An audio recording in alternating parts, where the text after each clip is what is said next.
La presidenta Sheinbaum ya lo había anunciado, aprovechó el 108 aniversario de la Constitución de 1917 para enviar al Congreso dos reformas constitucionales con las que garantizará la no reelección y la prohibición expresa del nepotismo en cargos de elección popular. Una iniciativa que busca frenar el nepotismo y la reelección consecutiva de quienes ocupen cargos federales como locales en elección popular.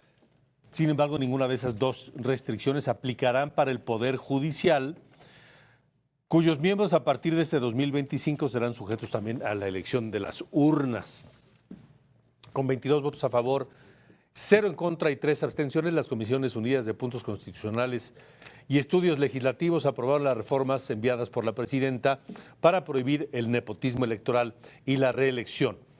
Se espera que esta misma semana sea aprobada en el Pleno del Senado toda esta discusión, pero mire, para conocer un poco más de esto y el detalle y el análisis, saludo al doctor Jorge Aljovín, consultor, analista electoral, constitucional y parlamentario, a quien agradezco que nos acompañe. Hola Jorge, buen día, buena noche. Muy buenas noches, mi querido Alejandro. En este momento de la cuarta transformación uno no sabe en qué periodo está viviendo. Sí, oye Jorge, pues ¿cómo ves esto de la prohibición del nepotismo, por un lado, más, y dejamos ahorita un poquito de lado la reelección, primero tu análisis? Mira, finalmente podríamos decir en un titular adiós al nepotismo, adiós a la reelección. Pero habrá que decirle a la gente en su casa que se trata de reformas cosméticas, que no van al fondo del asunto, que es justamente atacar las élites y las dinastías políticas en nuestro país que concentran un cúmulo de cargos públicos. Específicamente, por lo que se refiere al nepotismo, es simplemente evitar que se pase la estafeta de un familiar a otro cuando ocupas un cargo político. Pero lo que nos encontramos que esto simplemente se deja en cargos de elección popular, pero no se extiende, por ejemplo, al caso del Poder Judicial. Y por lo tanto, ¿esto qué permitirá en los hechos? Que familias como los Batres, por ejemplo, puedan ocupar estos cargos, ¿no?, en el Poder Judicial de la Federación. También habrá que decir que no se ataca de fondo, por ejemplo, lo que ha ocurrido en nuestro país, que es justamente la democracia al interior de los partidos políticos que alimentan familias que durante años han pasado la estafeta. Y no solamente se trata, habrá que decirlo en honor a la verdad, del partido Morena y de sus aliados, sino que también esto han abrevado también el PAN, el PRI. Simplemente vamos a las familias Monreal, vamos a las familias de los Beltrones en el viejo régimen. También el PAN no canta mal las rancheras, por ejemplo en Huixquilucan, los Vargas del Villar. También habrá que señalar que hay nuevas dinastías en el caso de Morena, como los Alcalde, como los Sánchez Cordero, y por lo tanto lo que se intenta evitar es esto. Pero ¿qué tenemos también de fondo? Que finalmente lo que no se está atacando es la democracia interna al interior de los partidos políticos y el chapulineo cruzado. Porque si bien hay una prohibición y es una buena iniciativa en su momento que no puedas pasar la estafeta a un familiar directo, lo que harán es simplemente decir no es para el mismo cargo, no podrás ir para diputado, no podrás ir para alcalde si eres familiar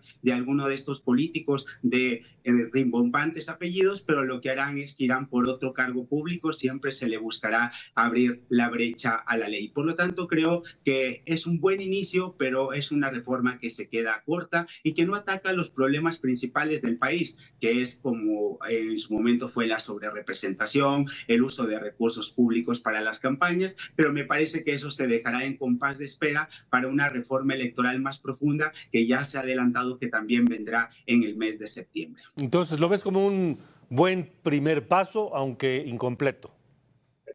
Incompleto, es una reforma cosmética, habrá que decir que se adentra dentro de esta frenética obsesión por parte del gobierno de la Cuarta Transformación de modificar artículos. Déjame decírtelo así en una numeralia, mi querido Alejandro. Durante este periodo de la presidenta, de la doctora Claudia Sheinbaum, se han modificado 37 artículos de la Constitución y una vez que se modifican estos artículos de adiós al nepotismo y adiós a la reelección, se modificarán otros 6 artículos. Los artículos, habrá que decirle a la gente en la casa, el 55, el 59, Ujú. el 82, el 116, el 115 y el Sí. 122 de la Constitución. Por lo tanto, ya tendremos 43 artículos modificados en tan corto tiempo, en Ahora, menos de un año. Jorge, brevemente, el tema de la reelección.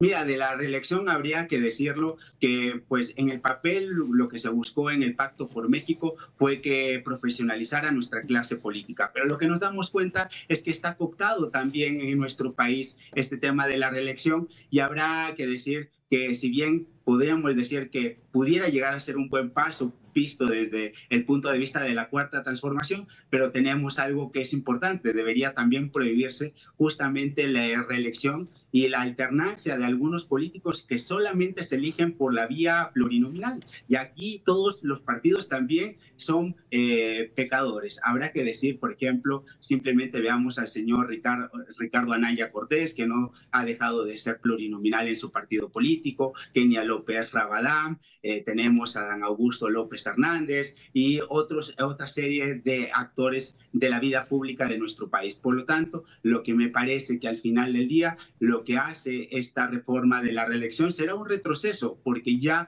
los legisladores no se deberán a la ciudadanía, sino simplemente lo que buscarán es gobernar para el interés de sus partidos políticos, para que el día de mañana los envíen a otro cargo público. Y entiendo el movimiento que hace la doctora Sheinbaum, porque la doctora Sheinbaum lo que busca con evitar la reelección es justamente no tener una herencia de funcionarios públicos del gobierno anterior y poder repartir ese gran pastel que dentro del poder que tiene la presidenta Sheinbaum, me parece que sus grandes enemigos están dentro del propio movimiento de la Cuarta Transformación, como son Ricardo Monreal y Adán Augusto López Hernández, que buscan disputar ese gran pastel, ese gran poder que tiene el movimiento de la Cuarta Transformación. Pues ya veremos a ver cómo se va concretando toda esta serie de reformas. Jorge Aljovín, gracias por haber estado acá.